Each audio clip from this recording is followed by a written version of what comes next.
بسم اللہ الرحمن الرحیم۔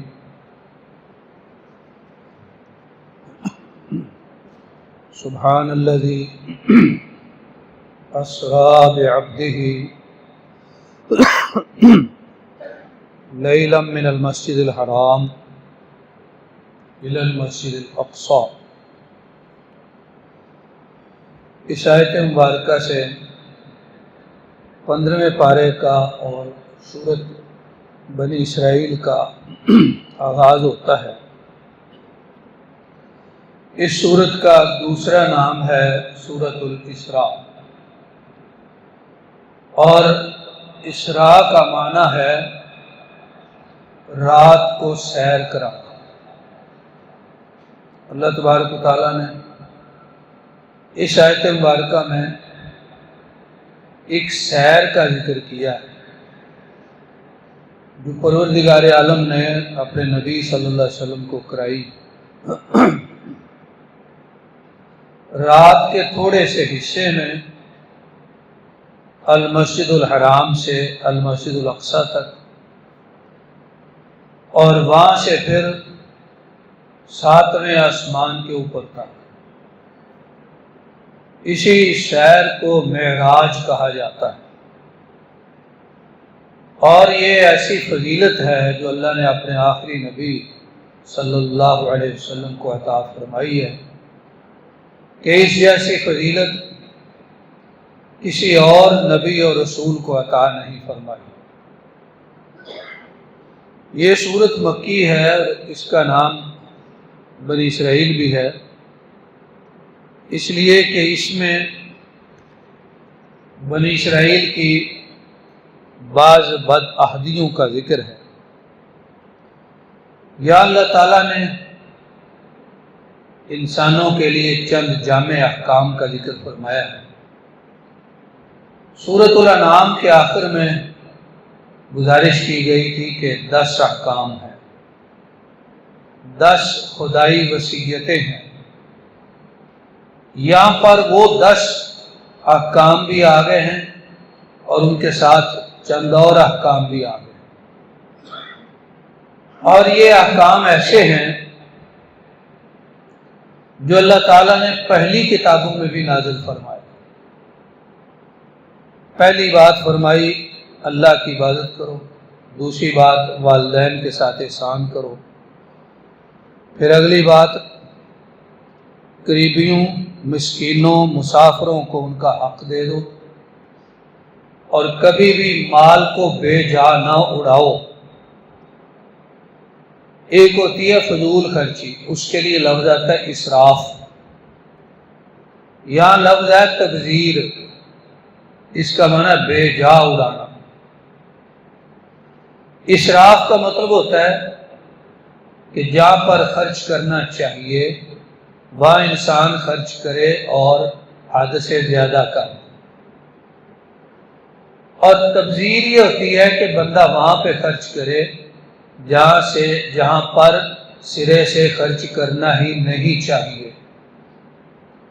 اس لیے اس کا ترجمہ ہے بے جا نہ اڑاؤ، کہ بے جا اڑانے والے شیطانوں کے بھائی ہیں۔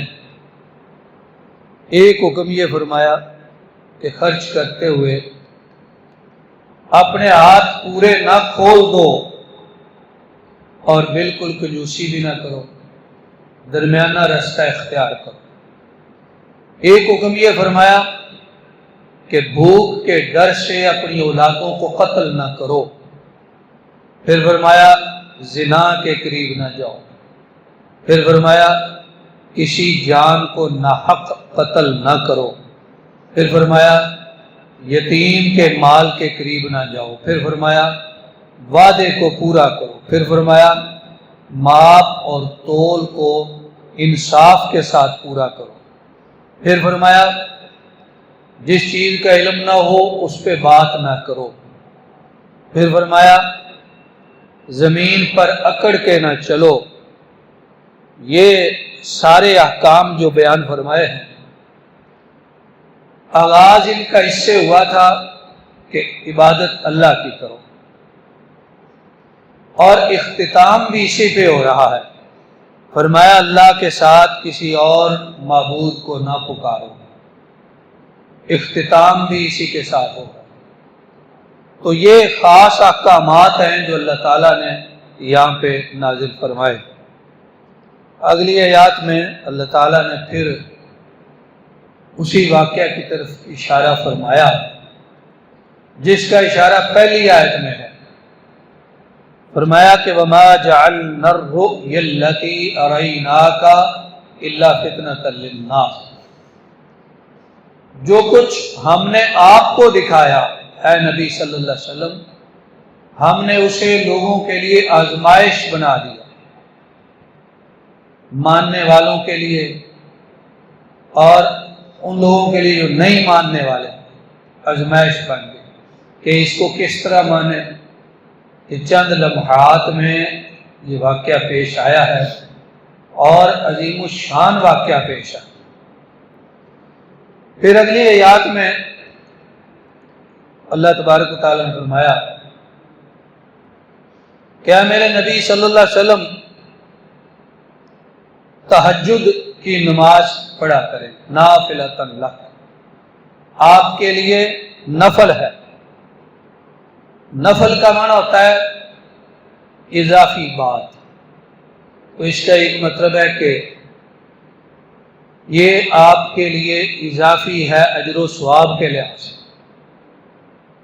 اور ایک مطلب ہے کہ یہ آپ کے لیے اضافی حکم ہے، یعنی آپ کے امتیوں کے لیے 5 نمازیں ادا کرنا لازم ہے اور آپ 6 نمازیں ادا کریں۔ آپ کے لیے ایک اضافی حکم ہے، اس حکم پر عمل کا فائدہ کیا ہوگا؟ اور میں قریب ہے کہ آپ کا رب آپ کو مقام محمود عطا کر دے۔ مقام محمود کیا ہے؟ پیارے رسول صلی اللہ علیہ وسلم نے فرمایا جنت میں اعلیٰ درجہ ہے، سب سے اعلیٰ، اور اللہ کے بندوں میں سے ایک بندے کو وہ ملنے والا ہے۔ وارجو ان اکون انا ہوا، امید ہے کہ وہ بندہ میں ہی ہوں گا۔ لہذا فرمایا جو بندہ اذان سنتا ہے، مؤذن کی آواز سنتا ہے، اذان کا جواب دیتا ہے، بعد میں مجھ پہ درود شریف پڑھتا ہے اور یہ دعا پڑھتا ہے جس میں میرے لیے وسیلہ اور مقام محمود کی دعا کی گئی ہے، فرمایا حلت لہ شفاعتی یوم القیامہ، میں اس بندے کے حق میں روزے قیامت سفارش کروں جو میرے لیے مقام محمود اللہ سے مانگتا ہے۔ یہ بڑا بلند مرتبہ ہے، اور اس کے ساتھ ہی پچھلی آیات میں اس بات کا بھی ذکر ہے کہ قرآن فجر جو ہے اس پہ حاضری دی گئی۔ فجر کی نماز میں فرشتوں کی حاضری ہوتی ہے۔ حدیث میں آتا ہے کہ اللہ کے فرشتے مقرر ہیں جو لوگوں کی نمازوں میں حاضریاں لگاتے ہیں۔ ان کی نماز فجر میں تبدیلی ہوتی ہے، پہلے موجود ہوتے ہیں، اگلے بھی آ جاتے ہیں، دونوں نماز فجر میں موجود ہوتے ہیں، پھر پہلے والے چلے جاتے ہیں، دوبارہ یہ تبدیلی نماز عصر میں ہوتی ہے، پہلے والے بھی موجود ہوتے ہیں، اگلے بھی آ جاتے ہیں۔ اس لیے فرمایا فجر کی نماز میں حاضری ہوتی ہے، یعنی فرشتوں کی۔ اور نماز عصر کے متعلق فرمایا کہ جس نے نماز عصر کو چھوڑا اس کا سمجھے کہ گھر بار تباہ ہو۔ جب گھروں کی اور کاروباروں کی بربادی پہ غور کریں تو یہ بھی سوچا کریں کہ کہیں ہمارے ہاں نماز عصر کی کوتاہی تو نہیں ہے۔ اس لیے ان دونوں نمازوں کی بڑی اہمیت۔ پھر آگے اللہ نے فرمایا کہہ دیجئے سارے جن اور انسان اکٹھے ہو جائیں اس بات پہ کہ اس قرآن جیسا قرآن لانا چاہیں نہیں لا سکتے، گو کہ ایک دوسرے کے مددگار بھی ہو جائے، اس لیے کہ یہ کلام الہی ہے، معجزہ ہے۔ ما ھذا قول البشر، یہ کسی بشر کا کلام نہیں ہے، یہ کلام الہی ہے۔ سورۃ مبارکہ کے آخر میں فرمایا تم اللہ کہہ کے پکارو یا رحمان کہہ کے پکارو، اس کے کئی پیارے پیارے نام۔ ایک معاہدہ ہونے لگا، مسلمان لکھنے لگے بسم اللہ الرحمن الرحیم، تو کافر بول پڑے، کہنے لگے یہ جو اللہ ہے نا اس کو تو ہم جانتے ہیں جس کے نام سے معاہدہ لکھ رہے ہو، لیکن یہ جو رحمان ہے اور رحیم ہے ہم انہیں نہیں جانتے۔ تو اللہ نے یہ آیت نازل فرمائی نے کہہ دیجئے کہ اللہ کہو یا رحمان کہو یا رحیم کہو، ذات ایک ہی ہے، اس کے کئی پیارے پیارے نام۔ پھر اہل علم فرماتے ہیں کہ جس کی شان زیادہ ہوتی ہے اس کے نام بھی زیادہ ہوتے ہیں۔ اللہ کے ناموں پہ اہل علم نے کتابیں مرتب کی۔ اب تو آگے موسوعے جسے کہتے ہیں انسائکلوپیڈیاز، کئی جلدوں میں اللہ کے نام پہ، اللہ کے ناموں پہ، اور نبی کریم صلی اللہ علیہ وسلم کے ناموں پہ بھی کئی جلدوں میں کتابیں آ گئی، قرآن کے ناموں پہ کہ جن کی شان زیادہ ہے ان کے نام بھی زیادہ ہے۔ اور حدیث میں آتا ہے جو اللہ کے ناموں کو حفظ کر لے تو مطلب یہ ہے کہ پھر ان کے مطابق اپنا عقیدہ اور عمل رکھے، اللہ تعالیٰ اسے جنت میں داخل فرمائیں گے۔ لہذا اللہ تعالیٰ کے ناموں کو حفظ کرنا، فرمایا اللہ کے ایک کم 100 نام، انہیں حفظ کرنا ایک مبارک عمل ہے، بڑا باعث برکت۔ دوسری صورت ہے آج کے مضامین میں سورۃ کہف۔ کہف کا معنی ہوتا ہے غار، اس میں اللہ نے غار والوں کا واقعہ ذکر کیا، 2-3 واقعات اور بھی ہیں۔ کہف ایک غار کو کہتے ہیں۔ زمانہ قدیم میں حضرت مسیح سے پہلے یا بعد میں کہا ایک قوم تھی کسی علاقے میں، ان کے بادشاہ کا نام تھا دقیانوس۔ لوگ کہتے ہیں کیا دقیانوسی باتیں کرتے ہو، وہ اپنے آپ کو رب کہلواتا تھا۔ تو اس کے ملازموں میں سے، یا یہ کہہ لیں کہ جو چھوٹے درجے کے ملازم تھے، ان کی اولادوں میں سے بعض نوجوان ایمان لے آئے، اللہ پر ایمان لے آئے۔ وہ بادشاہ اپنے آپ کو رب کہلواتا تھا۔ ترسوس یا افسوس نامی شہر میں وہ بادشاہ رہتا تھا، اور یہ جو ایمان لائے مکسلمینہ، یملیخا اور اس طرح کے ان کے نام ذکر ہوئے۔ بادشاہ نے ایک دن مجلس میں بلایا، کہا کہ میں نے سنا ہے تم مجھے رب نہیں مانتے۔ کہنے لگے ہاں، ہم تو اس اللہ کو مانتے جس نے سب کو پیدا کیا۔ کہا کہ میں دوسرے شہر سے ہو کے آتا ہوں، پھر تمہاری خبر لوں گا۔ وہ دوسرے شہر چلا گیا، اور یہ بادشاہ کے دربار سے نکلے، قریب ایک پہاڑی تھی، اس پہ چڑھ گئے۔ اس میں ایک غار دیکھا تو اس میں داخل ہو گئے۔ غار میں داخل ہو گئے، بادشاہ آیا، اس نے تلاش کیا، نہیں ملے۔ غار میں بھی جا کے دیکھا، نہیں ملے، پتہ نہیں بندے کہاں چلے گئے۔ یہ اللہ کے ولی اندر گئے، سو گئے، اور اللہ نے ان پہ ایسا پردہ ڈال دیا کہ کوئی انہیں دیکھ نہیں سکتا۔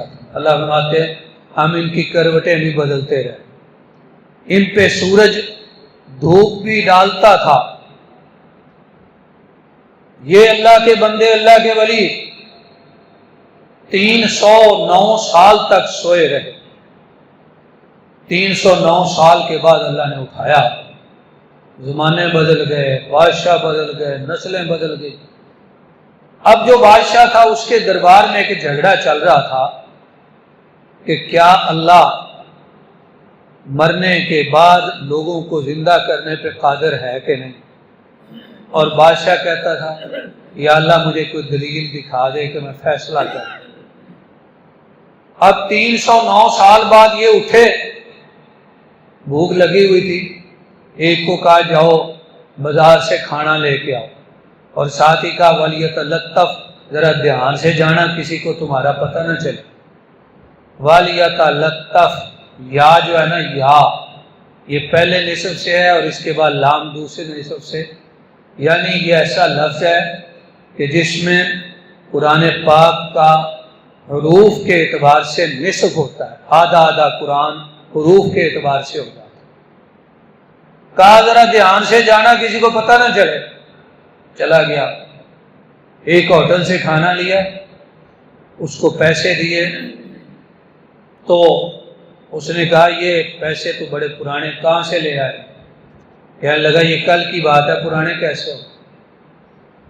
تو اس نے کہا نہیں یہ تو 300 سال پرانے پیسے، تم کہاں سے آئے ہو؟ اس کے احوال پوچھے تو اس شخص کو پکڑ کے بادشاہ کے پاس لے۔ بادشاہ کو یاد آیا کہ یہ انہی کا ساتھی ہے، لہذا ساتھ ہو لیا اور کئی ساتھی بھی غار کے دھانے پر پہنچے۔ اس نے کہا کہ میں جا کے اپنے ساتھیوں کو بتاتا ہوں کہ اس طرح زمانے بدل گئے، بادشاہ اور اس کے ساتھی آ رہے ہیں۔ وہ اندر گیا ساتھیوں کو بتانے کے لیے، پھر واپس نہیں آیا۔ اللہ نے اپنے ان ولیوں کو پھر کہاں پہنچا دیا یہ اللہ ہی جانتا ہے۔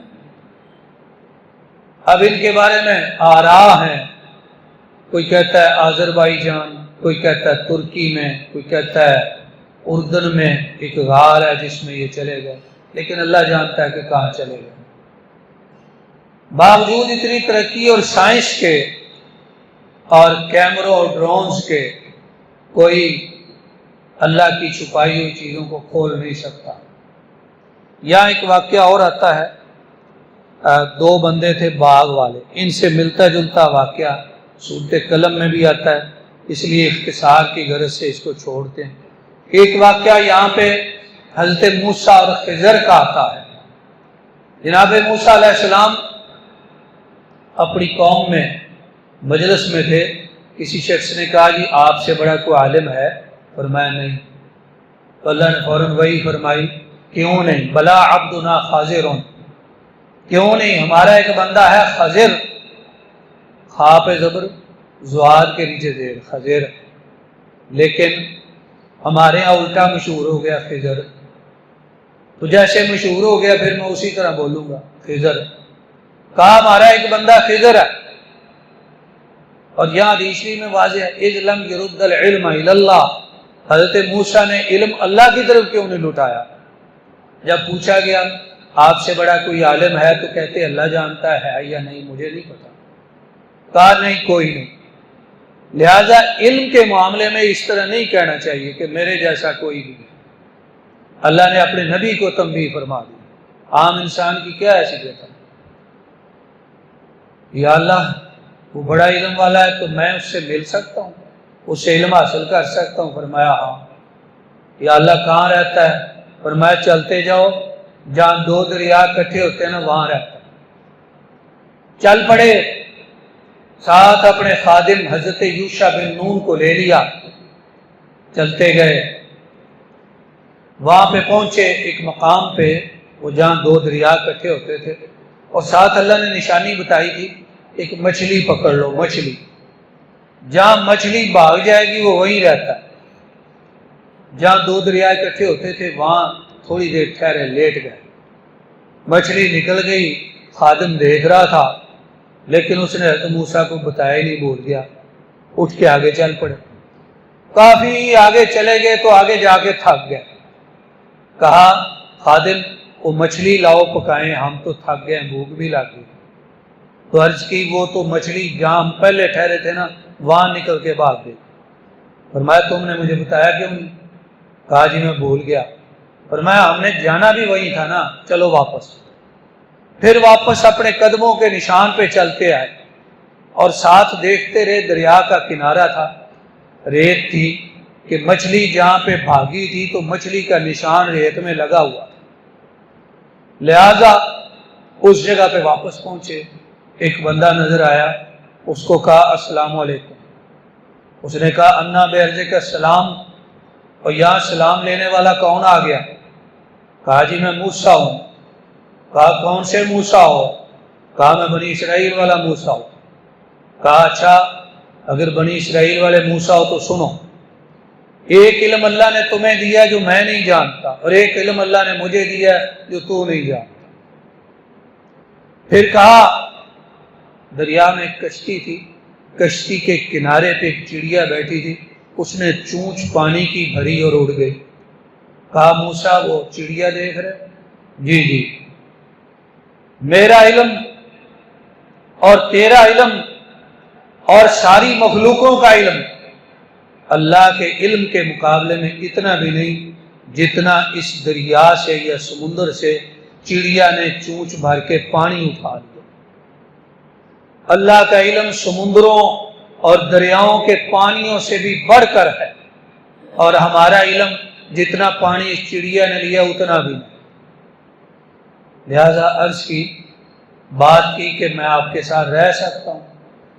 فرمایا نہیں تم نہیں رہ سکتے، اس لیے کہ مجھ سے کچھ باتوں کا ظہور ہوگا تو تم نے پوچھ لینا، اگر پوچھ لیا تو رہ نہیں سکتے، اگر خاموش رہ سکتے ہو تو رہ لینا۔ حضرت موسیٰ علیہ السلام نے کہا ٹھیک ہے جی میں خاموش رہوں گا۔ تو یہاں سے ان کا واقعہ جو ہے اللہ تبارک و تعالیٰ نے ذکر فرمایا اور کچھ اشارات دیے ہیں۔ اس واقعہ کی مزید تفصیل اور اگلا حصہ شاہ ذوالقرنین کے واقعات بھی ہیں، وہ انشاءاللہ ہم اگلی نشست میں لائیں گے۔ اللہ پاک یہ پارہ 15واں سننے والے سنانے والوں کی طرف سے اپنی بارگاہ میں قبول فرمائے، اپنی کتاب کو سمجھنے عمل کرنے کی توفیق عطا فرمائے، آمین۔